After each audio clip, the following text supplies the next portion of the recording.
Greetings, welcome back to Black Bear News, where we are discussing climate change, abrupt climate change, and things adjacent, and continuing to bring you news of the crisis and, who's talking about it and who's trying to do something about it and who doesn't care. There's lots of people that don't care or maybe think that they care. So let's start with this. I don't know if this is good news or something to be hopeful about, but it's official. The DNC is considering a climate debate, which is great because before they were like, no, we don't need that. The Democratic National Committee is considering a set of resolutions on whether to host a debate of some kind dedicated solely to climate modification in the middle of installing pressure from activists who desire a spotlight placed on the concern. Is interesting wording. But that would be, it would be a wonderful thing to have. Excuse me. Wow, that just came up all of a sudden. Gross. TMI. There is, if we had a climate only debate, I mean, it would be wonderful because you'd see Fox News anchors and, basically all the denialists, the right wing, you'd see a lot of heads exploding, which would be awesome. It would be great. Trump's head would probably explode too, and that's the best case scenario, I think, for us right now. But, so heads would explode, people would, freak out on the right, but, a client that would actually push this into, hey, look, this is a problem we should actually be talking about seriously, in a serious manner, and would probably serve to enlighten the people, the Republicans that know climate change is an issue, and they could tune in and go, let me think about this. And this could go a long way to educating people that still think that it's, whatever, the magnetosphere and the solar minimum, all those people. The committee is anticipated to weigh the propositions and make suggestions on which the DNC might hold a vote on August 23rd. Don't wait too long, guys. We might have a Blue Ocean event by August 23rd. The statement is not rather the success activists stated over the weekend. This is very strangely worded. It was like it was written in another language and then retranslated into English. Still, the DNC's vote to even think about the resolutions marks a shift. Last month, DNC Chair Tom Perez turned down the idea of a climate debate and even authored a Medium post safeguarding the choice, arguing that it would prefer particular prospects and unlock a flood of issue-specific occasions. I don't know. This is really badly written or badly translated, whatever it means. Anyways, I'm going to link this below. You guys can read that. Here's an interesting and scary article from Asia Times. Burned workers, the newest wave of climate casualties. News slips in from here and there in the northern hemisphere of outlandish temperatures. Records have been set. Thermometers seem to need recalibration. Relief comes from the drop of a few degrees and from rainfall, but this is momentary. People are aware that the weather is more and more erratic, the heat of the summer much more brutal. It is true that Europe faced remarkable temperatures in June, but the month before South Asia was hit by a severe heat wave. This is not a freak situation. India's weather has been measured since the late 18th century. Record-keeping improved with the establishment of the Indian Meteorological Department in 1875. Summer has long been an extremely hot time of year. The monsoon rains anticipated like manna. Of the 15 hottest years on record, 11 have been recorded since 2004. This is evidence of the climate catastrophe.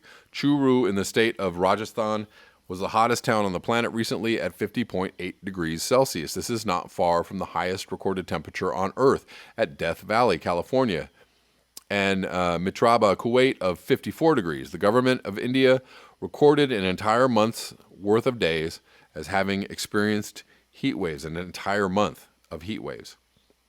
In this period, India's National Disaster Management Authority announced that at least 36 workers had burned to death. The number is much lower than the 2,081 who died in a 2015 heat wave, although those who follow these calamities note that these numbers are very deflated.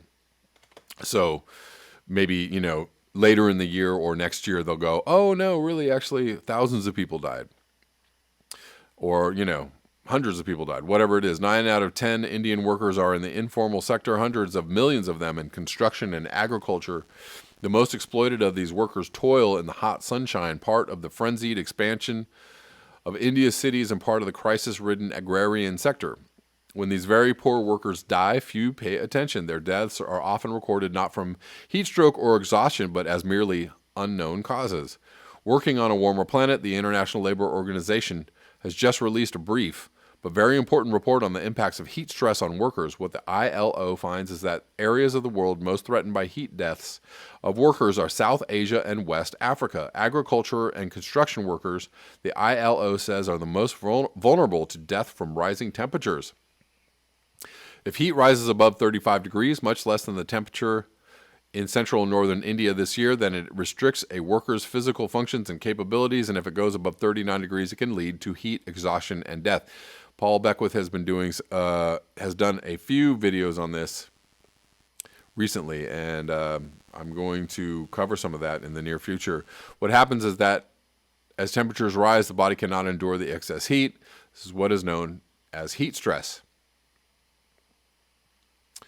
The ILO has proposed a very mild, even counterproductive set of reforms. Two of them are increased mechanization and skills development. To replace human labor in the hot sun with machines is, of course, humane, but what will this mean for the humans? Will they be compensated in other ways? Besides, in the fields of construction and agriculture, when labor is weak and wage rates are low, there is no incentive for employers to substitute humans with machines. The Indian state of Kerala is governed by the Left Democratic Front, a political alliance of communist and left-wing political parties. As the heat wave developed in India, the left-wing government announced a mandatory embargo on work. In the hottest part of the day, the Labor Department of Kerala warned that if employers did not comply with this order, they would be prosecuted. This decision was prompted when construction workers came to hospitals in Kerala with sunburn. Labor inspectors and police officers visited construction sites during the worst of the heat to ensure workers were not being forced to work during the peak heat hours. Unions are the most effective way by which workers exercise power, and yet there are fewer workers in unions now. Wow, does that sound familiar or what? Seems to be happening all over the place. The left is weak, and Kerala is an exception. Elsewhere, the whips of management strike across the backs of vulnerable and informal sector workers who are burned in the hot sun to bring profit to their employers. Obduracy in many Western capitals regarding the climate catastrophe simply means it will continue. As temperatures rise, it is the most vulnerable people who will be burned in the fields and at building sites. They will flee and then be treated as criminals. Their choices are limited: to die under this blistering sun or to die on the road. I'm going to link that below. I did not read every single paragraph in there because I wanted to move on and cover this. This is very, many people linked this in the comment section. This has been all over the place. Flying is more than twice as damaging to climate than previously thought. Study finds. The source of non-CO2 warming set to triple by 2050.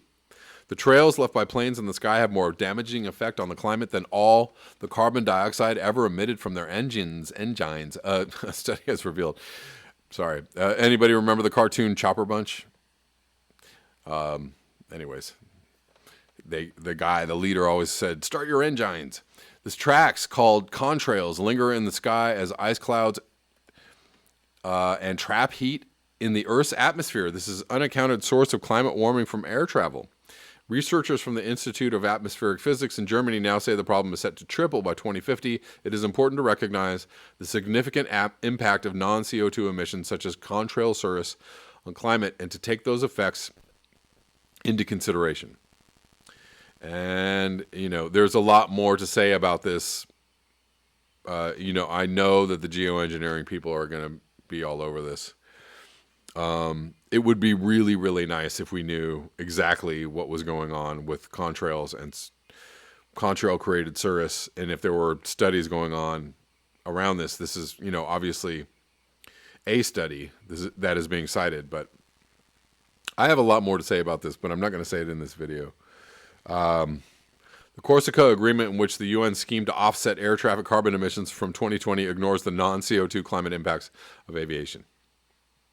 However, the latest findings will raise alarm over the climate impact of contrails. Researchers say the relative increase in radiation caused by contrails will be greater than that of CO2 because planes will become more fuel efficient. Overall, air traffic is set to be 4 times larger in 2050, if we make it there, compared with 2006 levels, but planes are generally flying slightly higher, which helps the formation of contrails in the tropics. Areas over North America and Europe will be most affected, as this is where most traffic is, according to the study published in the journal Atmospheric Chemistry and Physics. Dr. Bach said there are still some uncertainties regarding the overall climate impacts of contrail cirrus, and in particular their impact on surface temperatures, because contrail cirrus themselves and their effects on the surface are ongoing topics of research, but it's clear they warm the atmosphere. More efficient aircraft would reduce the number of soot particles emitted by engines, which could in turn reduce the climate impact of contrail cirrus. I'd also like to know, this is just a personal level, I would like to know, they may warm and trap heat. They also shield. I'm just speaking about, I'm not talking about, don't link me Dane Wigington anymore, please. God damn it. I've already seen Dane Wigington's site. Okay, don't link Dane Wigington in the comments anymore. Thank you so much. What I have seen personally, okay, I'm not talking about geoengineering, they're spraying us all the time. You know, there's a lot to talk about around that, and I don't want to talk about that right now. What I have seen personally is cloud creation. When it is warm, you know, I know that there's so many variables to contrails and when they happen and how, you know, the water vapor in the air and how climate change is affecting contrail creation. I'm just saying I have witnessed so many contrails in the sky that it creates a cloud cover and cools a certain area, LA, the general, you know, the greater LA area, that cools it way down from what it would be if there were no contrail created clouds, right? Clear day, clear sky, nothing in the sky. The sun's out, it's getting hot really quick. All of a sudden, whoop, whoop, whoop, there's clouds in the air, you know, contrails in the air creating this whole cloud cover. I've witnessed it. I've watched it with my own eyes. That's all I'm talking about. Something that I have witnessed happening over the course of a day. I don't know what's happening. I would like more information. Don't link me Dane Wigington. God damn it. I would like to know from some other source, not Dane Wigington, somebody else doing studies on this. You know, somebody to, you know, whatever, tell the truth or say what's happening or do a detailed study or, you know, whatever. I don't know enough about this, but it's just really, really obvious that something is going on. I would really like somebody in the scientific community to acknowledge this. And there's got to be more conversation around this so that it's not just all the Dane Wigington people against all the scientists saying kind of weird things about this. I find some of the explanations to be implausible on some levels. I would like the scientific community to have more of an open mind around this. And I would like the geoengineering people to calm down a little bit on the, you know, they're all spraying us and they're controlling the weather. Everything is controlled. No, there's a combination of things happening. There's climate change. There's possible geoengineering already going on. And I would totally suspect that there is. I would think actually you have to be a little naive to think that there isn't.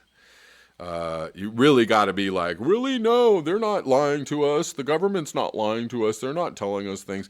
But it's a combination of things. It's not just, you know, they're controlling all the weather and, you know, no, there's no controlling the weather and it's only climate change. The truth is somewhere in the middle right there. And so I would like scientists to open their minds, and I would like geoengineering people to, you know, dial it back a little bit so that we can actually find answers to this. There's got to be a better way to go about figuring out what's going on. This is a huge issue. This is a serious issue. And add in to the fact, so airplanes are creating not only pollution, but serious clouds. Also add into the fact that as climate change gets worse, how much flying is going to actually be able to continue going on. We have major storms impacting, flight schedules and turbulence, major turbulence events that are going to ramp up as climate change gets worse, that are going to prevent flights from actually happening. You're going to have, hot planes and hot tarmacs preventing planes from taking off or landing. The whole flying industry is not going to reach what it's going to reach in 2050. That's not going to happen. So it would be really, obviously great if the industry, the airplane industry could also be realistic and, look at the science and understand what's happening with climate change and understand the fact that their industry is going to be in trouble, through a lot of factors. I wish I could just talk a lot more about this, but I do not have time. I do not have any more time. That's all the time I have for this video. Thank you so much for your eyes, your ears, and your conscience. I would like to discuss the contrail thing in the comments, but please, enough with the Dane Wigington links. I know who Dane Wigington is. Everybody does. Everybody's seen his, whatever. Let's have a conversation kind of in the middle of, all that's going on, somewhere in the middle where we can talk about, well, is this happening? Is that happening? Is, what's possible, what's probable, etc. If you'd like to support this channel, you can do so at the links below. Until next time, peace.